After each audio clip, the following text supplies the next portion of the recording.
നമസ്കാരം, എല്ലാ കൂട്ടുകാർക്കും സ്വാഗതം. ഇന്ന് ഞാനിവിടെ നമ്മുടെ നേന്ത്രപ്പഴം പുഴുങ്ങുന്നതൊന്ന് കാണിച്ചുതരാം. നമ്മൾ നോർമലി പുഴുങ്ങുന്നതിൽ നിന്ന് അല്പം വ്യത്യസ്തമായിട്ട് 1-2 ചേരുവയും കൂടെ ചേർത്തിട്ട് നമുക്കിതൊന്ന് ചെയ്തു നോക്കാം. അപ്പോൾ ഇത് എങ്ങനെ ചെയ്യണമെന്ന് നമുക്കൊന്ന് കണ്ടു നോക്കാം.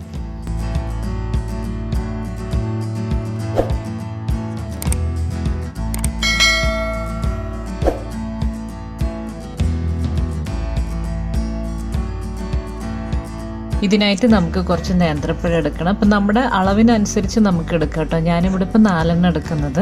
അപ്പോൾ ഇതിൻ്റെ തോലൊക്കെ കളഞ്ഞിട്ട് നമുക്കിതിനെ 2-3 പീസാക്കി മാറ്റാം.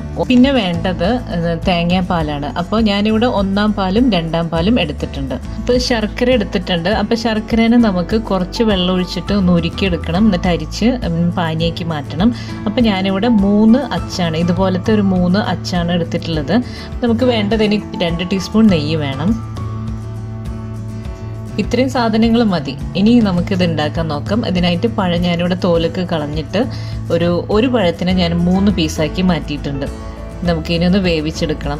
ഈ പഴത്തിന് ഞാൻ 2-ാം പാലിലാണ് വേവിച്ചെടുക്കുന്നത്. ഇപ്പം നമുക്ക് 2-ാം പാലിൽ വേവിക്കേണ്ടെന്നുണ്ടെങ്കിൽ കുറച്ച് വെള്ളം ഒഴിച്ചിട്ട് അതിനെ വേവിക്കാം. പിന്നെ ശർക്കര പാനിയിലേക്ക് ഒഴിച്ചു കൊടുക്കാം. ഇവിടെ ഇപ്പം ഞാൻ 2-ാം പാൽ ഒഴിച്ചു കൊടുത്തിട്ടുണ്ട്. അതിനൊന്ന് തിളപ്പിക്കാൻ വെച്ചിട്ടുണ്ട്. 2-ാം പാലിൽ കിടന്നിട്ട് നമ്മുടെ പഴത്തിനൊന്നും തിളപ്പിച്ചെടുക്കണം. കുറച്ചൊന്ന് തിളച്ച് കഴിഞ്ഞപ്പോഴേക്കും ഞാൻ ശർക്കര പാനി ഒഴിച്ചു കൊടുത്തു. ഇനി ഈ പാലിലും ശർക്കര പാനിയിലും കിടന്നിട്ട് നമ്മുടെ പഴം ഒന്ന് വെന്ത് കിട്ടണം. പഴം ഉടഞ്ഞു പോകരുത് കേട്ടോ.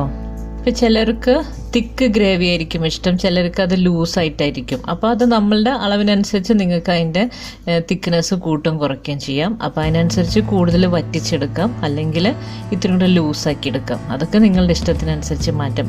ഇപ്പോൾ പാലും ശർക്കരപ്പാനിയും ഒഴിച്ചിട്ട് നന്നായി വറ്റി വന്നിട്ടുണ്ട്. അപ്പം ഞാൻ അതിലേക്ക് 1-ാം പാല് കുറേശ്ശെ ഒഴിച്ചു കൊടുക്കുകയാണ്.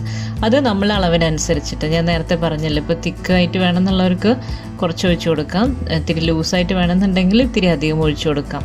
പിന്നെ ഇത് ചൂടാറും തോറും ഇതിരുന്ന് കുറുകും ചെയ്യും. അപ്പോൾ അതിനനുസരിച്ച് നമുക്ക് നോക്കിയിട്ട് ഒഴിച്ചു കൊടുക്കാം. ഞാനിവിടെ കുറേശ്ശെ ഇങ്ങനെ ഒഴിച്ചു കൊടുത്തിട്ടുണ്ട്. നമുക്കിനി നന്നായിട്ടൊന്ന് ഇളക്കി യോജിപ്പിച്ചെടുക്കാം. ഫ്ലെയിം ഓഫ് ചെയ്യാം.